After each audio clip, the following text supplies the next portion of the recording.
నాలుగో ప్రశ్న.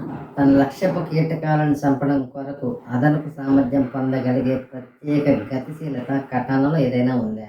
సమాధానం యొక్క విశిష్టత భాగం. కటానా ట్రాన్స్లామినర్ చర్యను కలిగి ఉంది. సమాధానం యొక్క విశేషత భాగం. పిచికారి చేసిన వెంటనే ఆకుపై ఉన్న కటానా ఆకు లామినా గుండా వెళ్లి ఆకుకు అవతల వైపు వ్యాపిస్తుంది. కటానా పిచికారి సమయంలో భరితంగా ఉండే కీటకాలను చంపడమే కాకుండా పిచికారి జరిగిన తర్వాత ఆకులకు అవతల వైపు దాక్కున్న కీటకాలను సైతం చంపుతుంది. కటానా ఆకు లామినాలో కణజాలం ద్వారా ప్రయాణించి ఆకు యొక్క అవతల వైపుకు వ్యాపిస్తుంది. ఇక్కడ కటానా యొక్క ఆకు ద్వారా చలన చర్యను మనం గమనించవచ్చు. కటానా ఆకు యొక్క మరొక వైపున ఉన్న ఒక కీటకం మరణానికి కారణమైంది మరియు అది పడిపోవడానికి దారితీసింది. కటానా యొక్క ట్రాన్స్లామినర్ చర్య ట్రోజన్లను ఓడించడానికి మరియు వారి నగరమైన ట్రాయ్ని ఆక్రమించుకోవడానికి గ్రీక్ సైనికులు ఉపయోగించిన ట్రోజన్ హార్స్ వ్యూహం వలె పనిచేస్తుంది.